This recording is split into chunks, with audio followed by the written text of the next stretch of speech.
Panorama group, जो सोचता है वो करता है।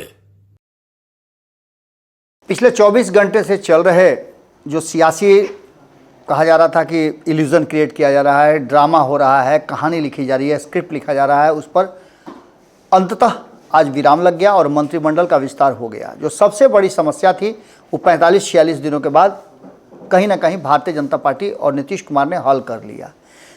जिस तरह से मंत्रिमंडल का विस्तार हुआ, कुल मिलाकर के 20-21 लोगों ने मंत्रिमंडल की शपथ ली, जातीय समीकरण बैठाने की कोशिश की गई, कई लोगों को छोड़ा भी गया, कई जातियां इसमें नहीं शामिल हो पाईं। इसके साथ साथ दोनों खेमे में अलग अलग तरह की बातें भी नजर आई। नीतीश कुमार ने अपने पुराने लोगों पे भरोसा किया, तो वहीं भारतीय जनता पार्टी ने 60% से एबव नए लोगों को जोड़ करके जातीय समीकरण बैठा करके सब कुछ किया। ये सब कुछ नीतीश कुमार के जातीय गणना के बाद का एक नया स्क्रिप्ट है जिसको भारतीय जनता पार्टी लिखना शुरू कर चुकी है।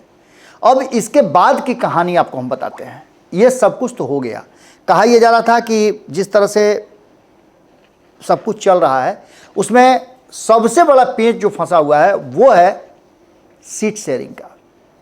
एक तरफ जहां सीट शेयरिंग की बात चल रही थी, अंततः भारतीय जनता पार्टी कोशिश कर रही थी कि पशुपति कुमार पारस हों या अन्य दल हों, सभी एक साथ चलें और थोड़ा 19-20 करके जिसका जो जनाधार है, जो फीडबैक मिला है, क्योंकि भारतीय जनता पार्टी जब भी मीटिंग के लिए बैठी तो पूरा पोथी पत्रा लेकर के बैठी है और परिणाम सामने रखते हुए कहा कि ये आपका स्थिति है, अब इस पर कैसे आप आगे प्रोसीड कर सकते हैं। इन सारी बातों को लेकर के जो आंकड़े आए हैं, जिस तरह सर्वे रिपोर्ट आए हैं, उसको लेकर के भारतीय जनता पार्टी एक तो चिंतित थी और दूसरा हर हाल में उसे बिहार में बेहतर से बेहतर प्रदर्शन करना है। अपने पुराने जो प्रदर्शन रहे हैं उससे भी बेहतर करना है। यानी पिछले 2014 की याद होगा आपको, तो उसमें 31-32 सीटें आई थी एनडीए को। उसके बाद 2019 में 39 सीटें आई थी। अब इस बार 40 का दावा है, क्योंकि 400 तक पहुंचना है, तो ऐसी स्थिति में कुछ सेक्रीफाइस कई दलों को करना पड़ेगा। पशुपति कुमार पारस और उनकी पार्टी को लेकर के भारतीय जनता पार्टी ने कुछ अलग अपना स्ट्रेटजी बनाया था, जिस पर प्रिंस राज तो तैयार थे, बयान भी कल आ गया था, लेकिन अचानक से पूरा का पूरा माहौल ही बदल गया।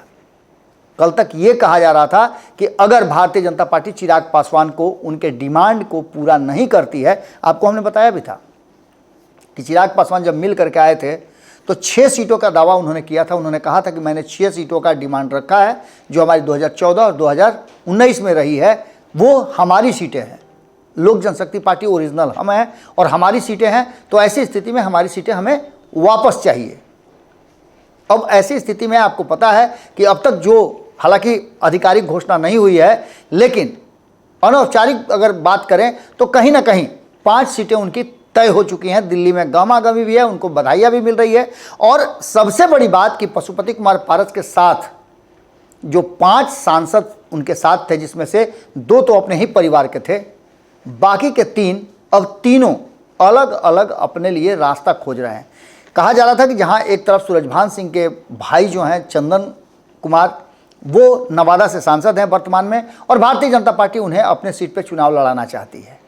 क्या होगा, बेगूसराय जाएंगे या उनके लिए कोई अलग व्यवस्था की जाएगी, या फिर वो आगे क्या करेंगे? क्योंकि प्रेस कॉन्फ्रेंस जब कर रहे थे पशुपति कुमार पारस, तो उनके अगल बगल में जो कभी बीना सिंह बैठा करती थी, महबूब अली कैसर बैठा करते थे, ये दोनों ही लोग नहीं थे। 2 दिन पहले ये सभी लोग मिल करके आए हैं चिराग पासवान से।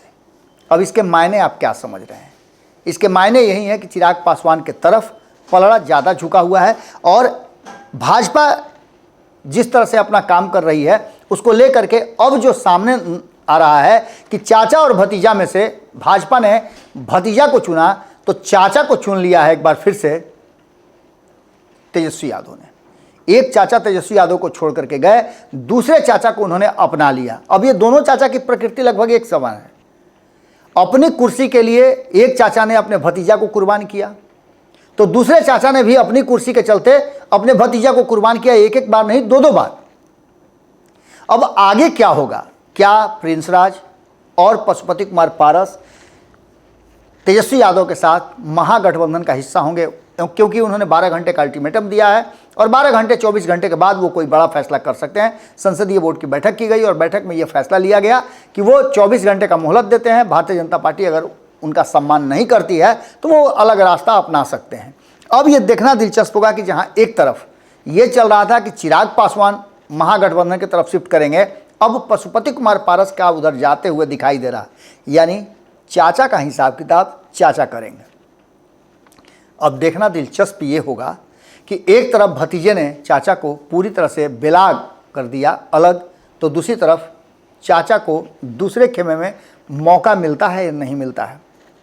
बात इतना ही नहीं है, अब देखने वाली बात ये होगी कि चिराग पासवान के विरुद्ध पशुपति कुमार पारस, प्रिंस राज किस तरह से एग्रेशन दिखाते हैं और उनको डैमेज करते हैं, क्योंकि अब चिराग पासवान को डैमेज करने का मतलब है कि नरेंद्र मोदी को डैमेज करना। और ये बातें कल तक ये कह रहे थे प्रिंस राज और अन्य लोग, जो लोक जनशक्ति पार्टी जो पशुपति कुमार पारस वाली है, कि हर हाल में हम भाजपा के साथ रहें, हम एनडीए में हैं, एनडीए में रहेंगे। लेकिन अब परिस्थितियां बदली हैं, हो सकता है कि दबाव हो, क्योंकि जो आपने देखा होगा मंत्रिमंडल का विस्तार नहीं हो रहा था, उसमें एक नाम जो बाद में जोड़ा गया, हमने आपको अंतिम तक कहा था कि हो सकता है कि इस मीटिंग के बाद भी, प्रेस कॉन्फ्रेंस के बाद भी कहीं प्रिंस राज का मन बदल जाए तो वो भारतीय जनता पार्टी के खेमे में आ जाए, उन्हें मंत्रिमंडल में शपथ दिलवाया जा सकता है।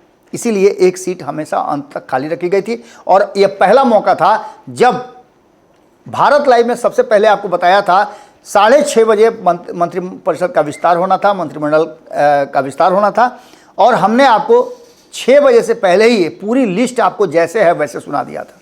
खैर, अब देखना दिलचस्प ये होगा कि क्या फैसला लेते हैं पशुपति कुमार पारस, क्योंकि चिराग पासवान पर फैसला हो गया है। जब तक मंत्रिमंडल का विस्तार नहीं हुआ था तब तक ये बातें कही जा रही थी कि पूरा का पूरा मामला अभी अटका हुआ है, लेकिन अब तो ये क्लियर हो गया है। तो देखना होगा चाचा का हिसाब किताब चाचा कैसे लेते हैं, ये देखना बड़ा दिलचस्प होगा। जुड़े रहिए भारत लाइव के साथ, बहुत बहुत धन्यवाद। पनोरमा ग्रुप, जो सोचता है वो करता है। अगर ये वीडियो पसंद आई और वह बिहार के राजनीति और बिहारियत से सरोकार रखेनी तो सब्सक्राइब बटन दबा के चैनल के सब्सक्राइब कर ली। ओजे एगो घंटी बा, ओकरा बटन दबा देला से कुल सटीक और मारक खबर रुआ मुफ्त में मिल जाई। अगर रुआ पत्रकारिता के हमनी के नया प्रयोग में सहयोग कर चाहतानी तो ज्वाइन बटन दबा दी।